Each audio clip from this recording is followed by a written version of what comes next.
Students, welcome to pure mathematical academy. तो आज जो क्वेश्चन डिस्कस करेंगे ये IIT जैम एमएस 2021 एग्जाम में पूछे गए क्वेश्चन था। क्वेश्चन पूछा गया था लीनियर अलजेब्रा से एंड क्वेश्चन की डिफिकल्टी लेवल की मैं यदि बात करूं तो मैं इसको 2 स्टार से रेटिंग करूंगा आउट ऑफ 5 स्टार। तो क्वेश्चन का सोल्यूशन पे जाने से पहले जो मैं ऑलवेज बोलता हूं कि क्वेश्चन को तुम एक बार खुद से ट्राई करो, मैंने पेज को जूम भी कर रखा है, उसके बाद ही तुम इसका सोल्यूशन को देखना।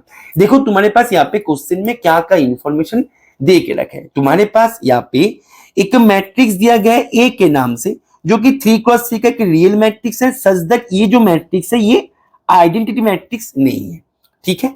एंड साथ में इसके साथ में एक और इंफॉर्मेशन यहाँ पे गिवन था, वो इंफॉर्मेशन ये है कि the sum of the entries in each row of A is 1। यानी कि तुम्हारे पास ए जो मैट्रिक्स है एक 3x3 का मैट्रिक्स है, तो तुम्हारे पास मानो मैंने मैट्रिक्स का एक जो लुक्स है उसको मैंने ऐसे दिया, ठीक है। 3x3 का मैट्रिक्स है, तुम समझ सकते हो कि दिखने में कैसे होते हैं, ठीक है ना। तो दिए गए इंफॉर्मेशन के अनुसार ये बोला जा रहा है कि हर एक रो का जितने सारे एंट्रीज है सभी का सम है 1 के बराबर। यानी कि यहाँ पे मैं यदि फर्स्ट रो की बात करें, ये जो तीनों एंट्रीज है इनका sum equals to 1। Second row में तीनों एंट्रीज है इनका सम इक्वल्स टू 1।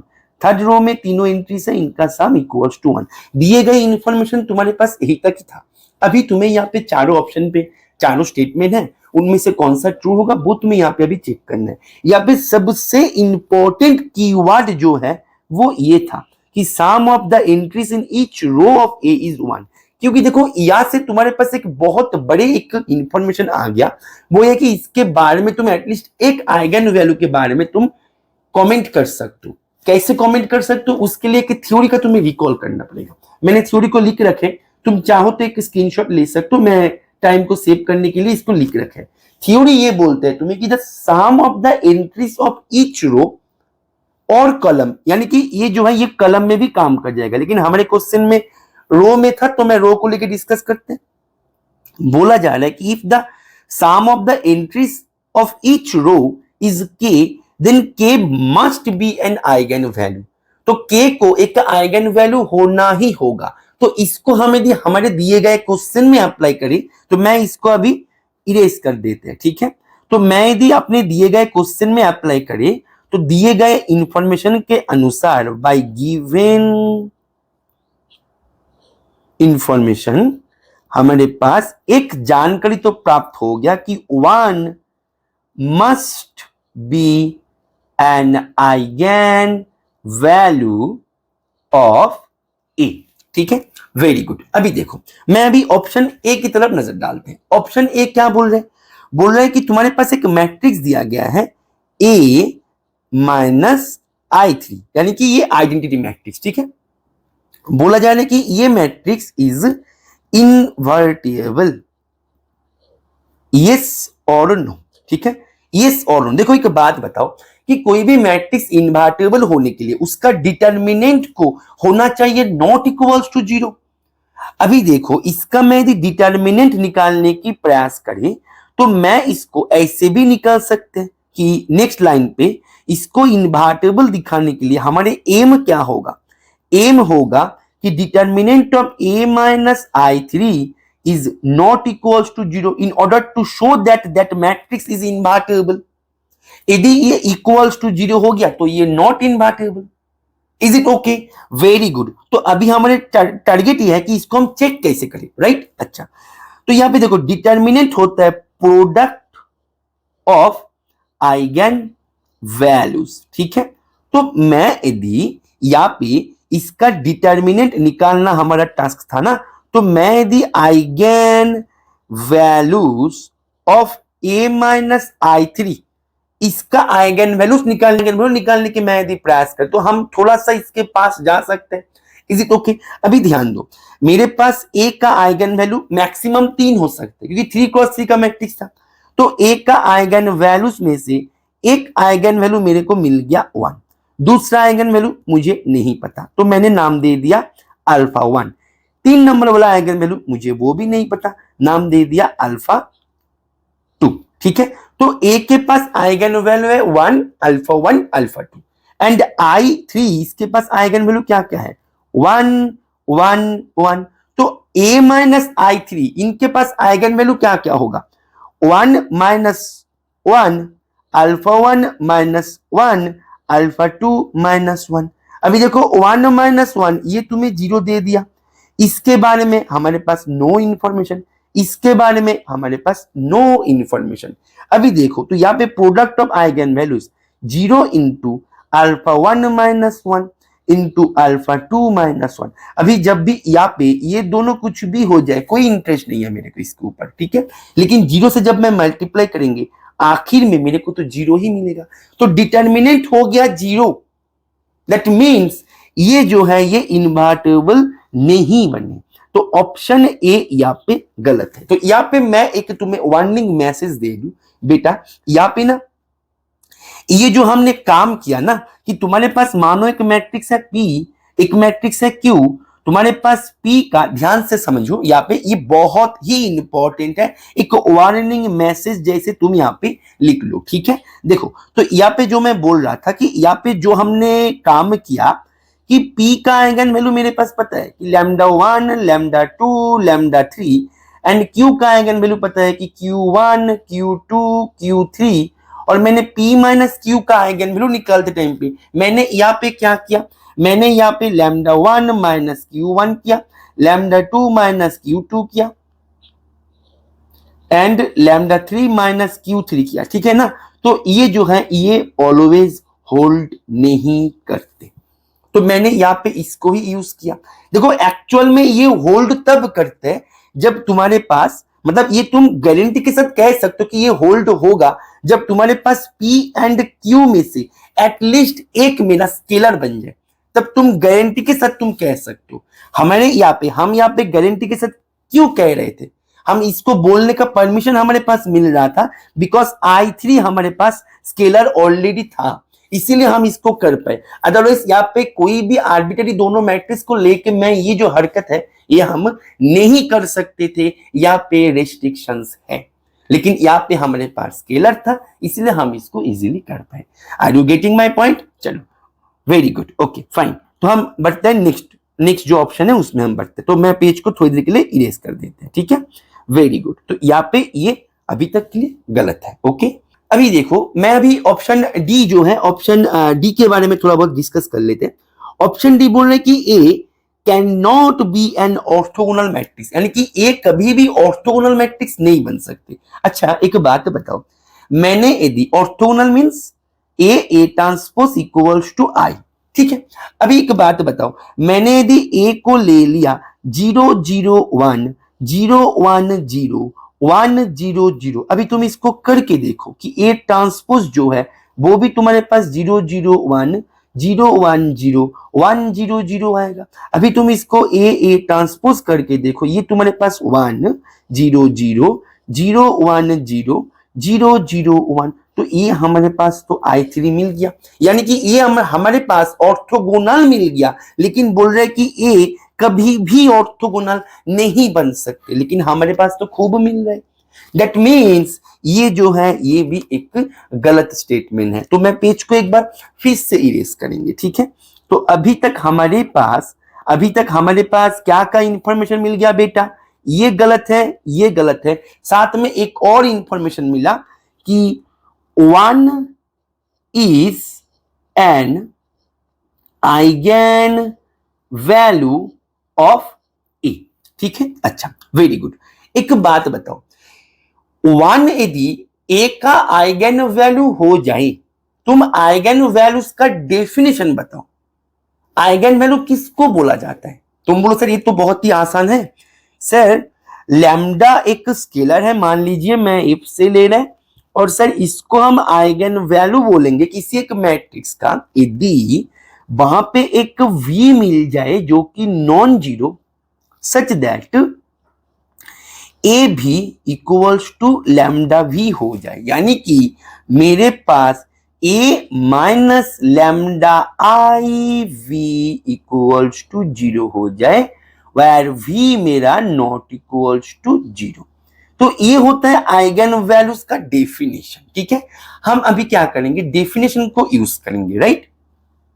अच्छा अभी देखो मेरे पास 1 एक आइगन वैल्यू मिल गया था, ये हमारे पास बाय डिफॉल्ट आ गया था दिए गए इंफॉर्मेशन के माध्यम से, राइट। अच्छा, तो 1 यदि आइगन वैल्यू है तो वहां पे एक नॉन जीरो वेक्टर मैंने मानो कि एक्स ही ले लिया, मेरी मर्जी, नाम में तो कुछ मैटर नहीं करता ना, तुम एक्स ले लो, भी ले लो, वाई ले लो, ठीक है। तो मैंने मानो एक्स ले लिया, लेकिन नॉन जीरो वेक्टर मिलेगा सच दैट कि ax equals to 1x।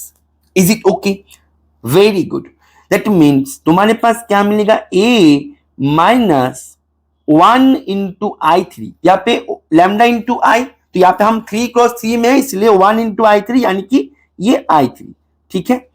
x equals to 0 where x not equals to 0। That means x जो है, x तुम्हारे पास एक आइगन वेक्टर मिल गया corresponding to that eigenvalue 1।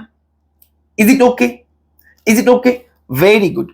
अभी तुम ध्यान दो, यहाँ पे यहाँ तक तो तुम्हारे पास क्लियर है ना, यहाँ तक क्लियर है, वेरी गुड। अभी तुम ध्यान दो कि इसको देखने के बाद तुम अभी यदि ऑप्शन की तरफ थोड़ा सा नजर डालो, ऑप्शन बी तुम्हें क्या बोल रहे हैं कि the set this has at least 2 elements, कम से कम 2 एलिमेंट मिलेगा ही मिलेगा। अच्छा एक बात बताओ, जो तुम्हें यहाँ पे सेट दिखा रहा है और जो हमें अभी अभी मिला, इसके साथ क्या कोई भी रिलेशन तुम फाइंड कर पा रहे हो? मैं तुम्हें थोड़ा सा समय दे रहे, थोड़ा सा सोचो, क्या तुम कोई भी रिलेशन फाइंड कर पा रहे हो?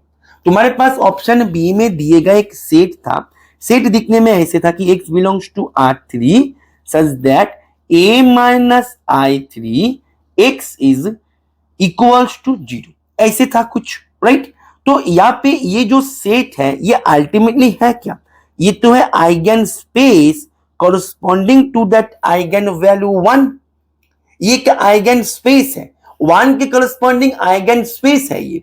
अभी देखो, ठीक इसके पहले लाइन पे हमने ये कंफर्मेशन कर दिया कि इसको एंजॉय करने वाला एटलीस्ट तुम्हारे पास एक नॉन जीरो आइगन वेक्टर, जिसको बोला जाता है एक नॉन जीरो वेक्टर, मिलेगा ही मिलेगा। यानी कि इसको एंजॉय करने वाला एक नॉन जीरो एलिमेंट ऑलवेज मिलेगा। देखो एक्चुअल में एक बात बताओ, यहाँ पे मैंने यदि x को 0 ले लिया, तो यहाँ पे मानो मैंने यहाँ पे 0 ले लिया, तो ये तो ऑलवेज एंजॉय हो रहा है, तो 0 तो ऑलवेज इसके अंदर है, ध्यान दो, 0 तो ऑलवेज इसके अंदर है, ठीक है।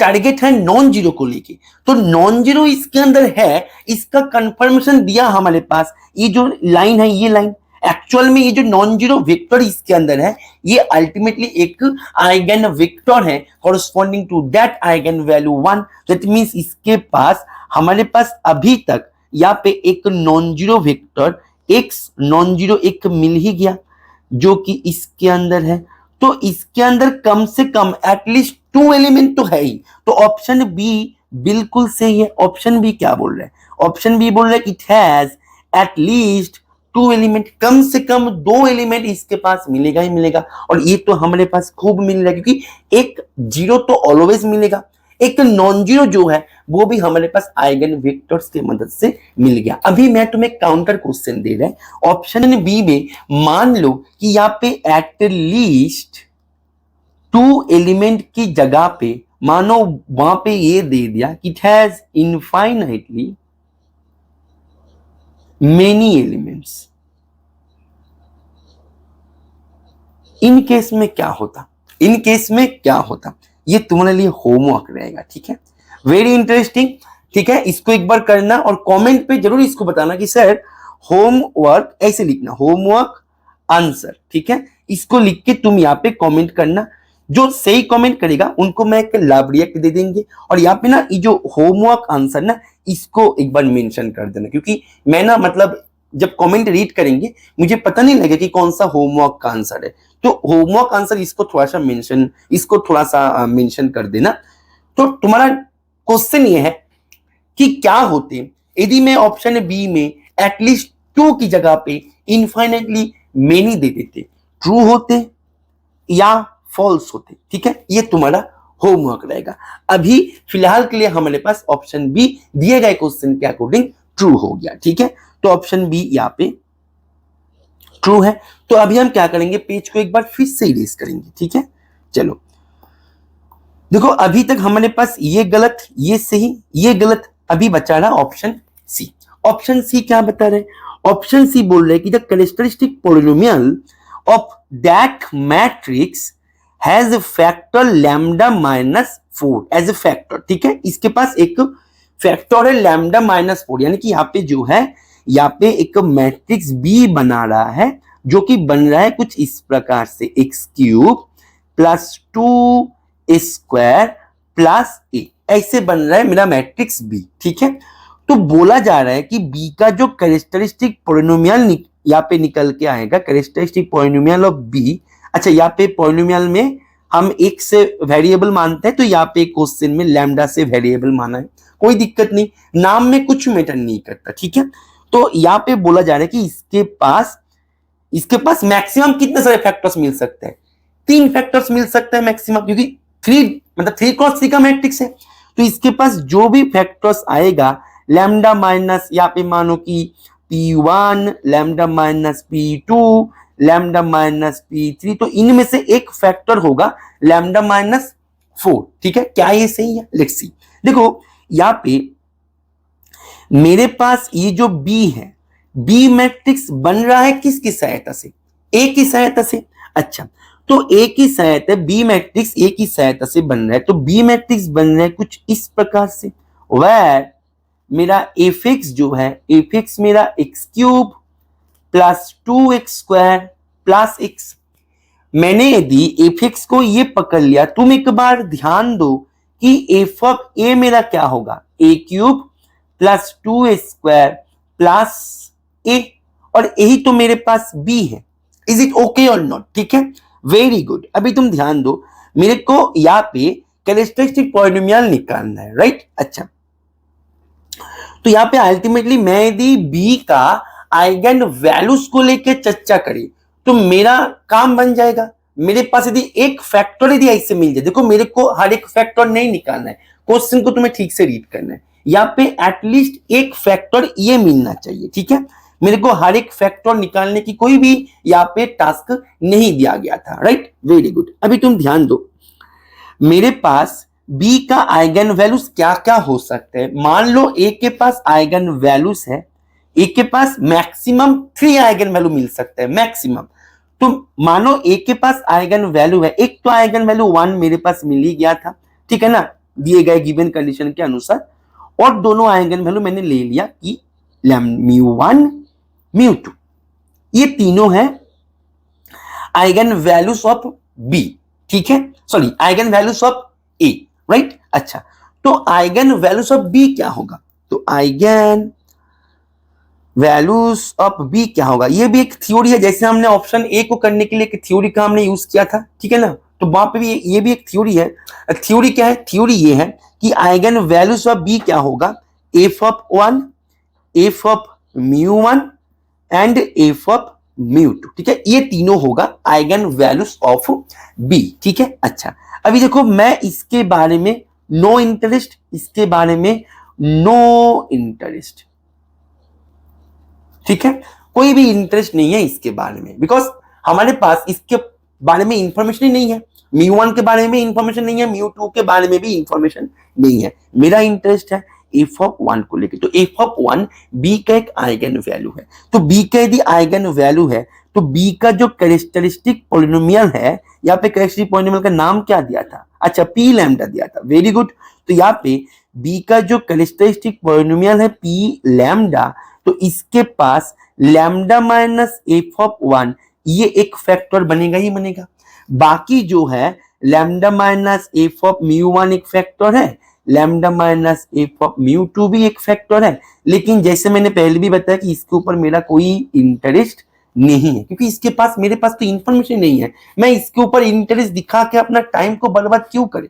समझ में आ रहा है? थोड़ा सा स्मार्ट तरीके से तुम्हें क्वेश्चन को सॉल्व करना है एग्जाम के माहौल में, ये तो मुश्किल हो जाएगा एग्जाम में क्वेश्चन करना, राइट? अच्छा, ठीक है, अभी तुम ध्यान दो, मेरे पास एफ ऑफ 1, अच्छा, एफ फंक्शन मैंने क्या लिया था? एफ फंक्शन मैंने लिया था x cube plus 2x square plus x, ये मेरा एफ फंक्शन लिया था मैंने। तो एफ ऑफ 1 क्या होगा बेटा? एफ ऑफ 1 हो जाएगा 1 + 2 + 1 यानी कि 4। दैट मीन्स इसके पास एक फैक्टर मिल गया लैम्डा -4 और क्वेश्चन की तरफ नजर डालो, क्वेश्चन में भी lambda -4 is an -4 as a factor, यहाँ पे ये कंसिडर कर रहा था, तो हाँ ये तो बिल्कुल सही है।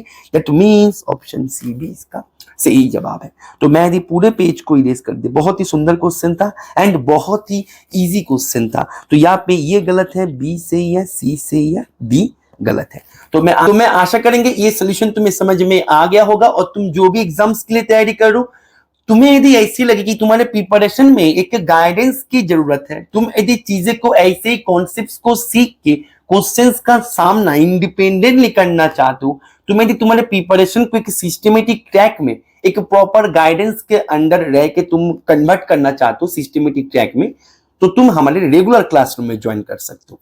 हमारे रेगुलर क्लासरूम में ज्वाइन करने के लिए तुम्हें करना क्या होगा, जो स्क्रीन पे दिए गए नंबर है ना, इस नंबर पे तुम्हें कॉल या फिर व्हाट्सएप करके इसके बारे में तुम जानकारी तुम्हें ले लेना है, ठीक है।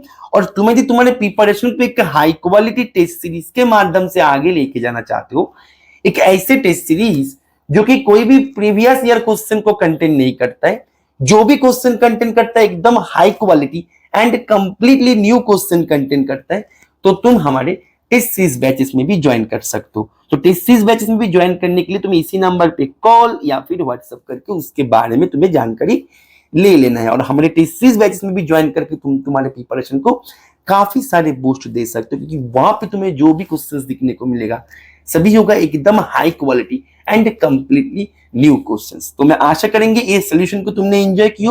ओके, चलो पढ़ते रहो, हैप्पी लर्निंग।